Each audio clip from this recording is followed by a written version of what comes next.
Sanibonani babukeli emakhaya nawo wonke umuntu obukele le video. Bengisacela mawumusha kule channel ucofoze usubscribe ubutton ulike ushare ucomment uvule notification ukuze uhlezi unotified ngakho konke okwenzeka kule channel. Izandla ezinkulu sishayele uMinister of Trade, uMinister of Parks, Trade and Industry, uMr Mpho Tau. Siphinde futhi sishaye izandla ezinkulu sishayele ubaba uReverend Thulasizwe Buthelezi. Sibashayele nje izandla ezinkulu kule video ngokuhlanganyela noma ngokusabela ikhwelo uMinister lo wasabela ikhwelo elishawe uZulu Royal Chancellor the King of the Zondi tribe ubaba uChancellor uMelusi Zondi ngokuhlanganyela no Reverend Thulasizwe Buthelezi bashaya ikhwela ngokuthunywa indlulamithi isilo samabandla esihlele esihlalweni ingonyama uMisizulu kaZwelithini. Ake sibashayele elikhulu ihlombe ngane zakwethu ngoba kwaZula wadliwa amandla abantu, kwaZula wadliwa amandla omuntu. Into enhle iyanconywa. Uyabona uRoyal Chancellor of the Zulu Nation bese kuzoba uPrime Minister of the Zulu Nation ubaba uThulasizwe Buthelezi benenkosi uMelusi Zondi. Mkhulu kakhulu umsebenzi abawenzile ukuthi banxenxe labo nalabo abazosabela uma ngabe beshaya ikhwela ngokuthunywa isilo samabandla ekutheni kuhlengwe leya nkampani.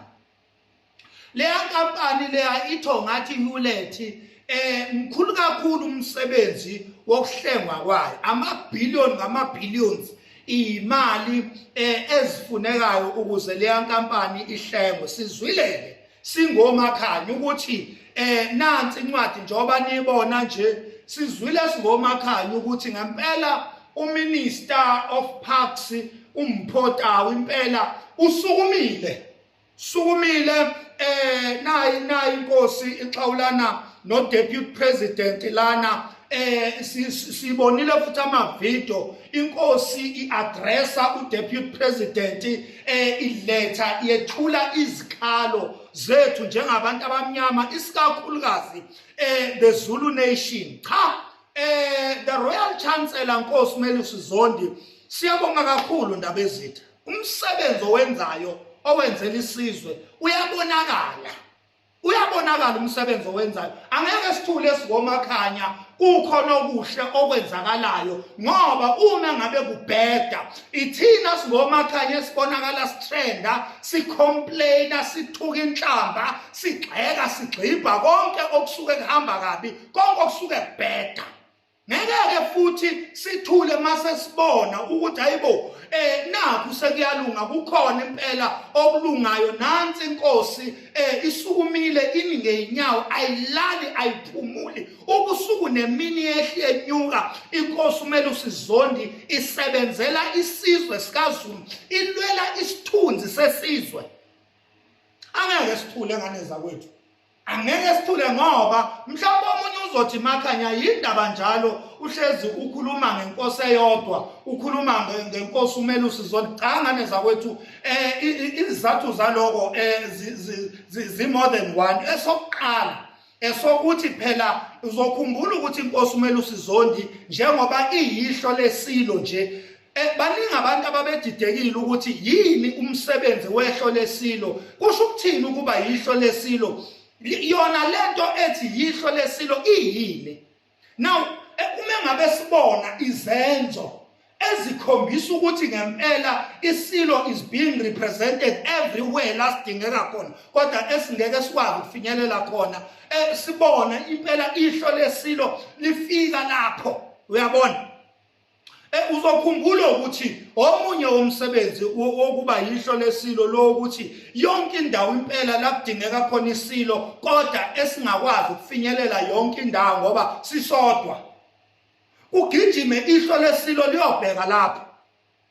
Aphinde futhi abe uRoyal Chancellor. Lento yokuba uRoyal Chancellor isho ukuthi urepresenta isilo. Uma ngabe isilo sikhona, kukhona wena. Kufana nokuthi isilo sikhona. Yonke dignity namandla esilo asuke embethwe nguwe. Ingakho ke simbona inkosi uMelusi Zondi yayikhona lapha kuyi-G20 iyo-representa amandla nobukhosi besilo kanye noZulu wonkana. Siyambona ekhona laphana eParliament kuyisona uPresident eyothula iState of the Nation address isona asithula umnyaka nonyaka. Wayekhona inkosi uMelusi Zondi edlala indima noma ehamba kuyiposition yokuba uRoyal Chancellor. Wembethe ingubo yesilo la isilo singekho khona kukhona isandla sesilo noma ihlo lesilo noma amandla esilo through inkosi uMelusi Zondi the Zulu Royal Chancellor. So ilawo ke amandla aqukethwe noma aphethwe inkosi uMelusi Zondi. Now yini indaba singomakhanya sihlezi sikhuluma ngale nkosi njalo siqhakambisa okuhle lenkosi ekwenzayo. Ingoba so far kusayiyona yodwa inkosi esibona imi ngeinyawo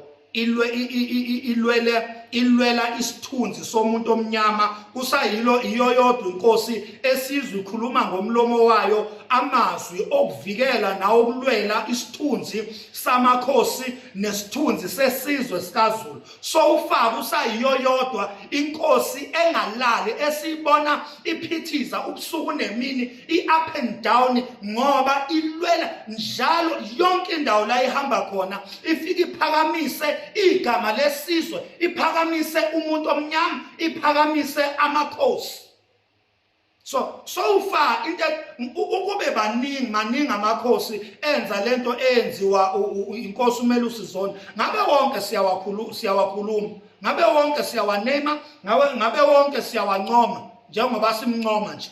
So far uyedwa owenza lo msebenzi ongaka ngokulekelelana nalabo abaqokayo noma asondele eduze kwabo bese beyamamkela bese bemlekelela belwe lempi le yokuthi isithunzi somuntu omnyama asibuye, isithunzi samakhosi the traditional leadership ayibuye, ibuyele umhlaba ubuyele kubantu banikazi bawo, umnotho awubuyele kubanikazi amabhizinisi black owned awabonakale nawe ephumelela esucceed ephakama eyaphezulu kusayiyo yodwa lenkosi. Ingakho ke ubona singomakhanya njalo sikhuluma ngayo uma ngabe sinqoma izinto ezinhle ingoba kusayiyo mayingaqhamuka enye inkosi, mayingaqhamuka nje enye traditional leader yenze njengenkosi uMelusi Zondi ithwalise umthwalo inkosi uMelusi Zondi. Cha, nayo siyoyiphakamisa leyo nkosi leyo, nayo siyoyincoma, nayo ngeke ubusuku nemini siyobe senza amavidiyo sincoma izenzo zayo ezinhle. So siyabonga ke indaba ezitha, sibonge nakuwe Prime Minister of the Zulu Nation laphana Reverend Thulasizwe Buthelezi. Siyabonga kakhulu umsebenzi eniwenzayo. Impela le company isayiveni baholi bethu, isayiveni ma leaders ethu, sithembe nina. Thina siphila kule generation le, sicela okuningi kulunge kule generation and abantu esibathembile inina bodaba ezitha, inina amakhosi, inina ma leaders ethu. Asana ndaba thina nohulumeni, asana ndaba nama-political leaders asibetrayile. Thina sasithembele kini ma traditional leaders. So siyabonga nje kakhulu nansi incwadi ngibeka la noma ngibeka la la izongena